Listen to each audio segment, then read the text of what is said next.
Motivational Urdu stories کے لیے ہمارا چینل سبسکرائب کیجیے گا، شکریہ۔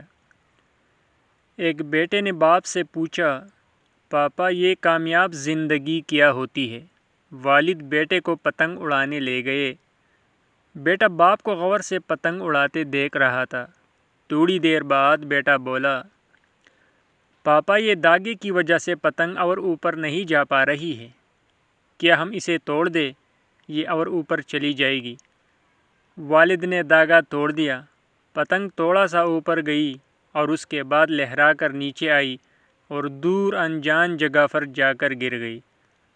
تب باپ نے بیٹے کو زندگی کا فلسفہ سمجھایا، بیٹا زندگی میں ہم جس اونچائی پر ہے، ہمیں اکثر لگتا ہے کہ کچھ چیزیں جن سے ہم بندھے ہوئے ہیں وہ ہمیں اور اوپر جانے سے روک رہی ہے، جیسے گھر، خاندان، نظم و ضبط، والدین وغیرہ، اور ہم ان سے آزاد ہونا چاہتے ہیں۔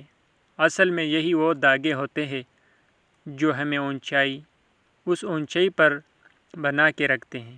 ان دھاگوں کے بغیر ہم ایک بار تو اوپر جائیں گے، لیکن بعد میں ہمارا وہی حشر ہوگا جو بن دھاگے کی پتنگ کا ہوا۔ لہٰذا زندگی میں اگر تم بلندیوں پر بنے رہنا چاہتے ہو تو کبھی بھی ان دھاگوں سے رشتہ مت توڑنا۔ دھاگے اور پتنگ جیسے تعلق کے کامیاب توازن سے ملی ہوئی اونچائی کو ہی کامیاب زندگی کہتے ہیں بیٹا۔